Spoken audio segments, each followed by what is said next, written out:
Welcome back to the Museum Roadshow. Today we're going to be talking about memories of the Audubon School, about the teachers and the basketball teams. There wasn't many teachers as I remember. There was only 4 teachers or 5 in high school, and the superintendent taught two classes. Our cook was Anna Green, and she had a little tiny kitchen on the 2nd floor of the school. And there's where she made her meals. The janitors would bring tables out into the hallway for the students to sit at to eat their meals. I'm not sure what they ate because I lived right in town, so I always ended up going home for my lunch.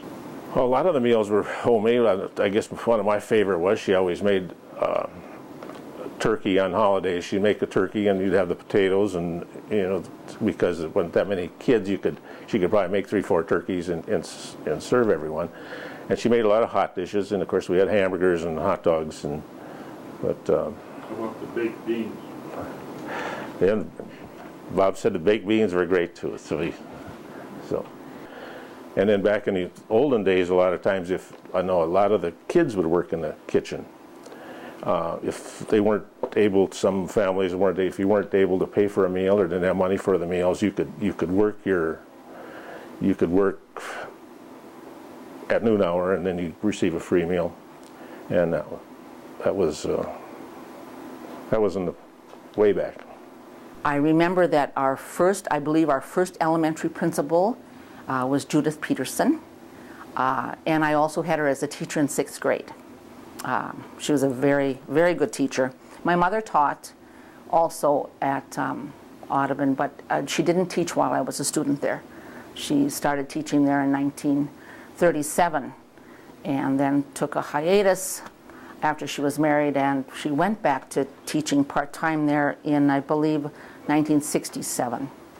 Another elementary teacher there was Dorothy Bratley, and she I think everybody knows Dorothy Bratley. She's quite a community member. We only had one bus in the school, and how that man ever did the job, his name was Ingval Jacobson, Per Jacobson we called him, and he would start at maybe 5 o'clock, 6 o'clock, well, he'd have to be there at 5 to put the coal in the stoke and the furnace down there to get it so it would stay warm for school, and it was a cold building anyhow. Then he'd have to go out and haul north, south, east, and west, all the kids in from the country. Then after school, he'd have to haul them all home and then come back that night and clean the school. And he did this faithfully for many, many years. I don't know how many years. And that bus was something to go with the school. It was one bus, and it had seats on the sides and down the middle. The school, when you went to the basketball or played basketball downstairs, the fans would stand up above and look down maybe 8 feet, 10 feet to 8 feet where you were playing, and right across that's where the fans were, and then as many as could get up in the windows on the other side of the floor and hang on to the window and look at the game. At one corner always sat a piano with a mat over it. And there was only 2 feet anyhow that you could stand out on the end to take the ball out of bounds. And you could shoot from one end to the other if it was high enough and make it. But it wasn't very high neither.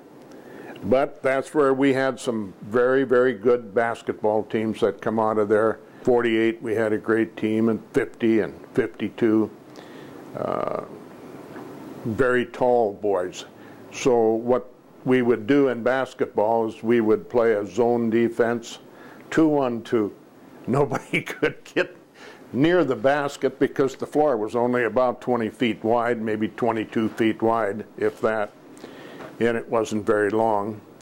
So with tall guys, they had a pretty good, when they had a 2-1-2, they could, or we could stop about anybody from getting a shot off. We had some very good teams, as I mentioned, before I come even along. But right there is when we beat the Morehead Spuds, and they were the best team in the district. But they had never seen the smaller schools, and they didn't know the size of Audubon. They didn't have much chance on rebounding. And the big problem we had, and later on, well, I guess Gary never played there, we had to practice on that little tiny floor and then go to a big gymnasium and play. And we were worn out at halftime from running up and down the floor, you know. So the only way we could try to get our wind up and learn is the coach would have us run the length of the floor in our school, then up the steps, all the way up to the top of the thing, down that hallway, come down that end on the steps, back through the bottom, then back up and over and over and over. And I don't think that ever helped, really. I do have a picture of my mother's basketball team that played in that basement. My mother was Doris Risty, but she married Theron Moe, so she was, of course, Doris Moe. But while she was coaching, it was Doris Risty. Because at that time, if she had gotten married, then she could no longer teach. That was in her contract.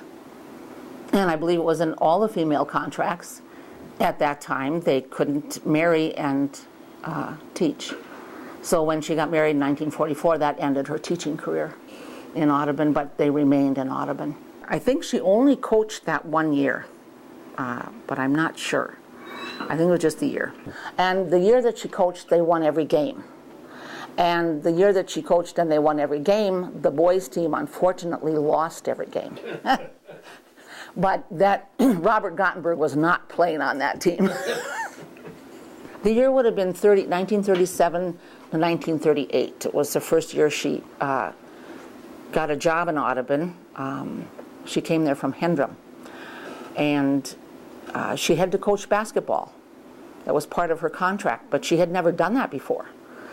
So she told me a little story about how she'd go, when she went back to Hendrum, she would get together with the boys' basketball coach there, and she would ask him to help her set up different plays for her team. And maybe their success is owed a lot to the Hendrum boys' basketball coach. But that was something she was very proud of, was her basketball team. Well, many people have talked about the old gymnasium that used to be in this old 1922 building. Right now, it's been a 5th grade room for the last 20 years. Before that, when we had just Audubon High School here, this was the home ec room. But before that, it was a gymnasium. When the 1956 edition went on, they built a gymnasium onto the building, which is much bigger. And renovations will be going on in that gymnasium this summer as well. But this was the gym when it first started in 1922. And the floor was about 8 or 10 feet deeper than it is now. They built this floor on top, and then there's a crawl space underneath there now. But when the games used to be played, they were played in that gymnasium, and there was a railing here, as I understand it, and people used to stand up here. The crowd, the people that wanted to watch the games, would stand here and watch the basketball game or the band play or whatever festivities went on during those days. They'd stand here and kind of look down at the action that was taking place below them. This concludes our memories of the Audubon School. The old building that was built in 1922 was torn down in June of 2011, and this site has now become the parking lot for the Audubon School. Thanks for watching the Museum Roadshow on TV3. Remember, history repeats itself every 4 hours on TV3.